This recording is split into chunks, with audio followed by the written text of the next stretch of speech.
नमस्कार, मैं हूं नितेश कुमार भड़ाना और आप देख रहे हैं आपका पसंदीदा न्यूज़ चैनल स्वामी न्यूज़ अजमेर।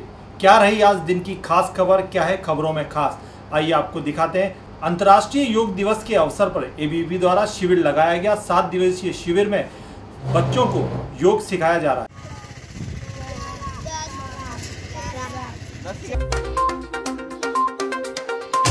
अंतर्राष्ट्रीय योग दिवस के अवसर पर एबीवीपी द्वारा योग शिविर चलाया जा रहा है। इस संबंध में महानगर मंत्री गौरा ने बताया कि एबीवीपी द्वारा 7 दिवसीय योग शिविर की शुरुआत की गई है, जिसमें सेवा बस्ती के बच्चों को योग सिखाया जा रहा है। योग शिविर कार्यक्रम के संयोजक दिनेश चौधरी हैं। इसमें बच्चों को योग के संबंध में जानकारी देने के साथ साथ योग अभ्यास भी कराया जा रहा है।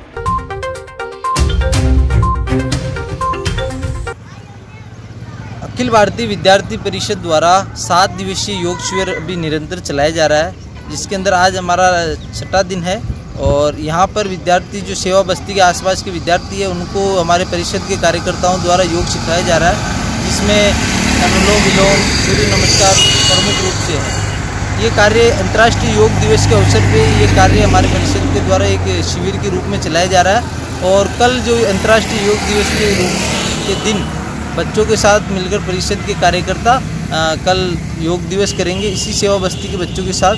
इसका उद्देश्य प्रमुख रूप से इसका शिविर का उद्देश्य हमारा ये है कि इसके माध्यम से सेवा बस्ती के जो बच्चे, उनको जो अंतर्राष्ट्रीय योग दिवस है उसके बारे में पता चले, उसकी महत्वता के बारे में पता चले।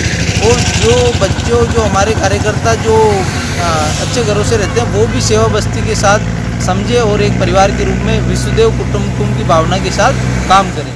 जमीन की खरीद के मामले में भूखंड की राशि के लेन देन को लेकर धोखाधड़ी का मामला सामने आया है। इस संबंध में भगवान सिंह रावत ने सिविल लाइंस थाने में मुकदमा दर्ज कराया।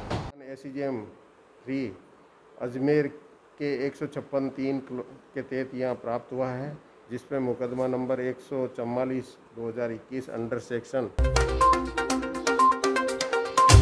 जमीन के भूखंड को लेकर धोखाधड़ी का मामला सामने आया। पुलिस से प्राप्त जानकारी के अनुसार भगवान सिंह रावत नामक व्यक्ति द्वारा सिविल लाइंस थाने में रिपोर्ट दर्ज कराई गई है कि उसके साथ भूखंड के नाम पर धोखाधड़ी हुई है। इस संबंध में पुलिस ने मामला दर्ज कर जांच शुरू कर दी है।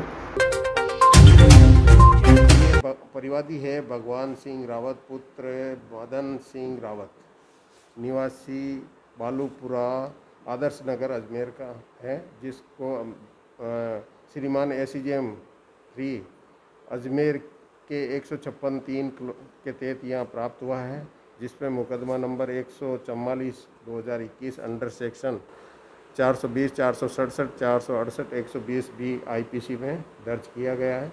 और मामला एक भूखंड का है, जो 12 लाख का है, जो 6 लाख रुपए साइपेटी इकरारनामा किया था, और इस संबंधित है जो जांच की जा रही है। ये ऋषि कुमार सनोप जीवनलाल, जाति भलाई, निवासी जानकी विहार कॉलोनी फुलेरा हाल है, शाह विहार कॉलोनी सामलपुर रोड, तहसील फुलेरा, जिला जयपुर।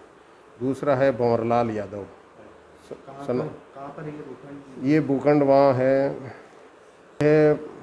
आवासीय संपत्ति भूखंड संख्या 54, जो वाक्य श्याम विहार कॉलोनी सांबलपुरा रोड, तहसील फुलेरा, जिला जयपुर का है। 6 लाख की धोखाधड़ी। हाँ, 12 लाख में सौदा हुआ था, 6 लाख रुपए साइपेटे दे दिए थे, और बाकी वो अब आगे देखेंगे क्या है उसमें, रिकॉर्ड कलेक्शन करेंगे, उसके बाद ही पता लगेगा। नसीराबाद के तिहरी गांव में रहने वाले हेमराज नामक युवक की अस्पताल में इलाज दौरान मृत्यु हो गई। परिवार का दावा है कि युवक की मौत वैक्सीन लगाने से हुई है। नसीराबाद के तिहारी गांव के रहने वाले युवक हेमराज के वैक्सीन लगने के बाद तबियत खराब होने पर परिजनों द्वारा जेएलएन अस्पताल में भर्ती कराया गया। डॉक्टरों ने हेमराज को मृत घोषित कर दिया। इस संबंध में परिजनों ने आरोप लगाया कि वैक्सीन लगने के कारण हेमराज की मौत हुई है। सर, मैं लक्ष्मी नारायण रील पूर्व सरपंच तिहारी हूँ, और मेरे गांव का बंदा है जो हेमराज लक्ष्कार सनोप श्री सुरेश चंद, उनको कल वैक्सीन हुई है 12 बजे। 12 बजे उसने वैक्सीन लगाने के बाद वो अपने घर आके आराम कर लिया।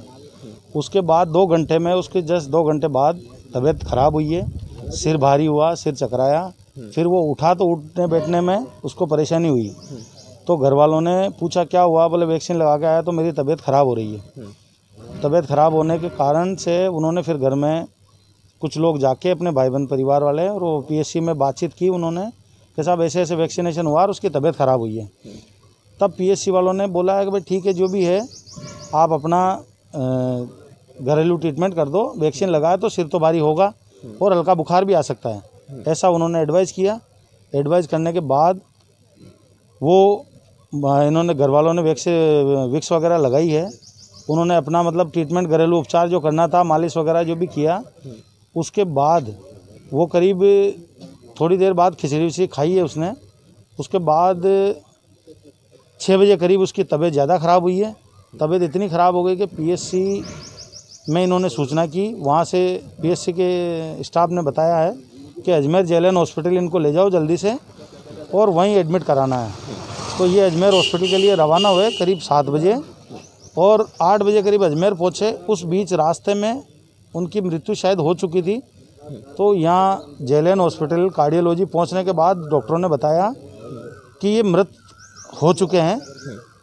तो हम लोगों ने परिवार के लोग, मैं ग्राम तिहारी से पूर्व सरपंच और काफ़ी परिवार के लोग यहाँ इकट्ठे हैं और हम ये चाहते हैं कि इसका पोस्टमार्टम हो, पीएमआर हो और जांच होनी चाहिए, वैक्सीन से हुआ है या किस वजह से इसकी मृत्यु हुई है, ये जांच करवाना चाहते हैं। आपका आरोप क्या है? हमारा आरोप तो ये है सर कि ये वैक्सीन से पहले इसको कुछ था नहीं, बिल्कुल अच्छे से स्वस्थ था, चंचल था। ये लखारा परिवार के जो लोग होते हैं, फेरी वेरी का काम करते हैं, चूड़ी वूड़ी का, वो काम भी करता था। बंदा जाके आया है, घूम के आया, अपना काम करके आया था, अच्छे से स्वस्थ था और कल शाम को वैक्सीन के बाद इसकी डेथ हो गई। परिजनों ने कलेक्टर साहब के नाम से ज्ञापन दिया है जिसमें इन्होंने बताया है कि कल वैक्सीनेशन के पश्चात हेमराज की शाम को डेथ हुई है। इसके बारे में अभी पोस्टमार्टम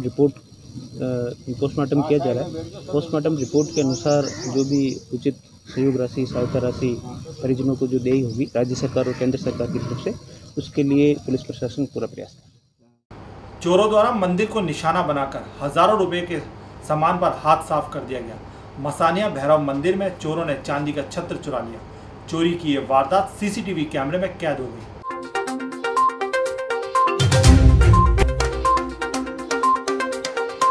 मसानिया भैरव मंदिर में चोरों ने सामान पर हाथ साफ कर दिया।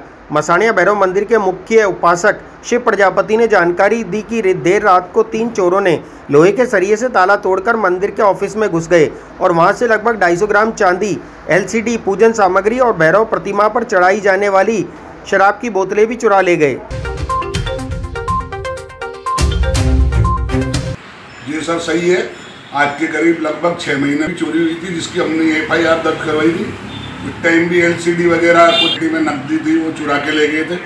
और आज रात में भी लगभग 1:30 से 2 बजे के बीच में 3 चोर आए और उन्होंने सभी जगह के ताले तोड़े हैं। एक LCD ले गए, करीब 1 पाव चांदी ले गए और जो भी पूजा पाठ का हमारा जो सामान होता है वो चुरा के ले गए। लिखित चोरी की रिपोर्ट प्राप्त हुई। रिपोर्ट के आधार पर मैं जाब्ता मौके पर पहुंचे, जहां पर मंदिर परिसर व आसपास के लगे सीसी कैमरे खंगाले, जहां पर मंदिर परिसर में हुई चोरी की वारदात रिकॉर्ड हो गई। फुटेज के आधार पर जल्दी आरोपियों को गिरफ्तार कर लिया जाए।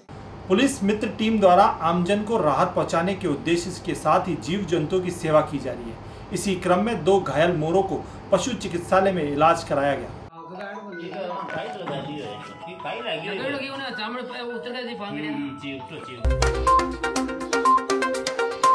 पुलिस मित्र टीम द्वारा लगातार जीव जंतुओं की सेवा की जा रही है। इसी क्रम में सूचना मिलने पर पुलिस मित्र टीम ने 2 घायल राष्ट्रीय पक्षी मोर का पशु चिकित्सालय में इलाज करवाया। अजमेर रोड स्थित वन विभाग के रेस्क्यू सेंटर में मोरों को छोड़ दिया गया।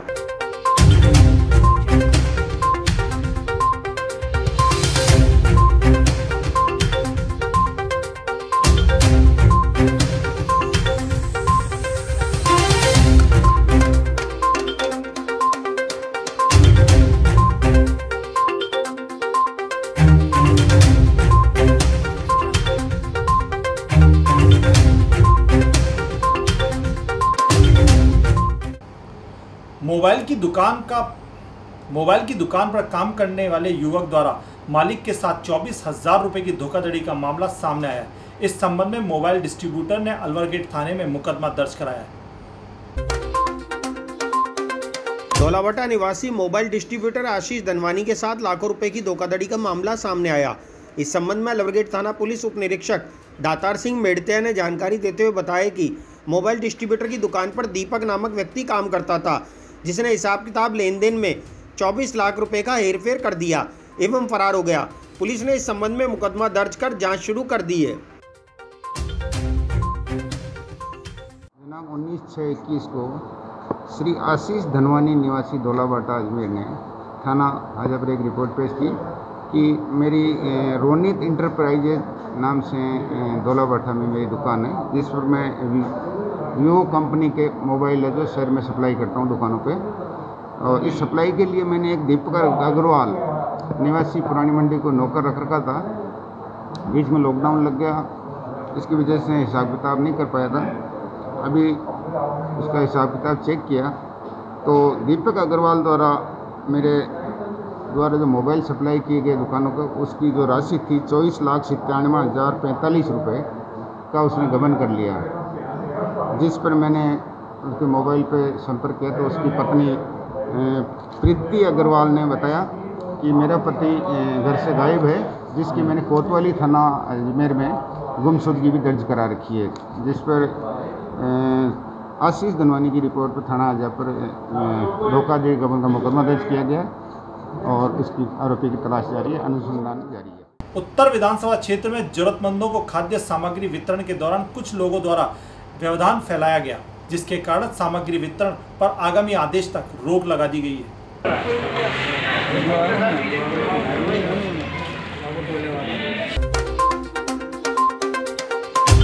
राज्य सरकार की ओर से खाद्य राशन सामग्री वितरण योजना के तहत विधायक कोष से उत्तर क्षेत्र में सामग्री वितरण के दौरान विरोध होने पर सामग्री वितरण पर अग्रिम आदेश तक रोक लगा दी गई। मीडिया प्रभारी रचित कछावा ने बताया कि कांग्रेस पार्षद द्वारा लोगों को विरोध प्रदर्शन करने के लिए भेजा गया था।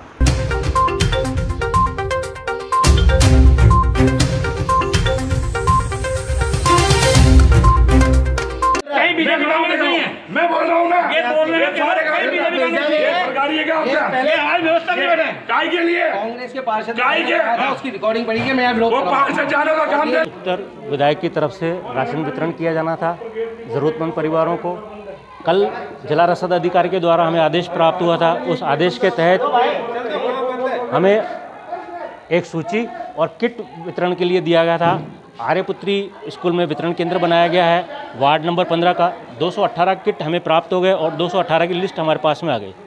उसके बाद में हमने सुबह से ही काम शुरू कर दिया था। ज़रूरतमंद परिवार जैसे जैसे आ रहे थे, हमने और वेरीफाई करने के लिए आधार कार्ड भी ले रहे हैं। आधार कार्ड का नंबर नोट करके उनके साइन करवा के उनको किट वितरण।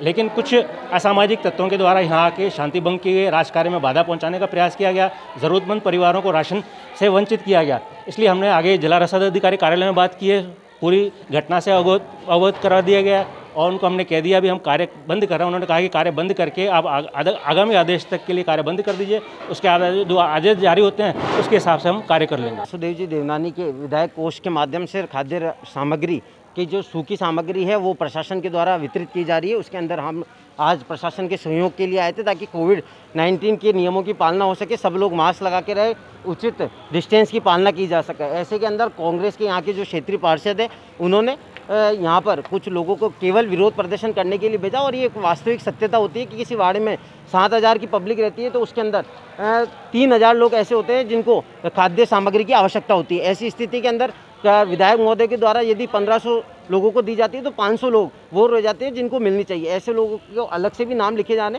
कि अगर भविष्य में ऐसी कोई योजना बनती है तो उसके अंदर उनको लाभ दिया जाए। आज केवल उन्हीं लोगों को राशन दिया जा रहा है जिसकी सूची वर्तमान में यहाँ के BLO साहब के पास उपलब्ध है। उसके अलावा किसी को भी किसी भी प्रकार का अलग से राशन नहीं दिया जा रहा है या किसी प्रकार का कोई भेदभाव नहीं है। अगर कोई गरीब व्यक्ति कांग्रेस का है तो उसको भी राशन सामग्री माननीय विधायक महोदय के द्वारा दी जा रही है। हम यहाँ बैठे हैं लेकिन हमारे कहने पर BLO साहब किसी भी व्यक्ति को राशन नहीं दे रहे जिसका नाम उस सूची के अंदर है केवल मात्र उन्हीं लोगों को राशन दिया जा रहा है। ऐसे में ये आरोप केवल और केवल एक राजनीतिक आरोप है, इसके अलावा और कुछ भी नहीं। यहाँ के क्षेत्रीय पार्षद नुकुल खंडेलवाल जी ने हमारे कमलेश जी शर्मा के और यहाँ के लोगों को कहा है और अलग से उनके पास एक साक्ष्य है, उनमें बताया गया है कि भाई यहाँ पर जाकर के विरोध करो, जबकि सत्यता ये है कि यहाँ पर बिना किसी भेदभाव के, चाहे वो बीजेपी का आदमी हो या कांग्रेस का आदमी हो, अगर उसको आवश्यकता है तो उसको खाद्य सामग्री निःशुल्क माननीय गांधी जी के विधायक कोष से वितरित की जा रही है।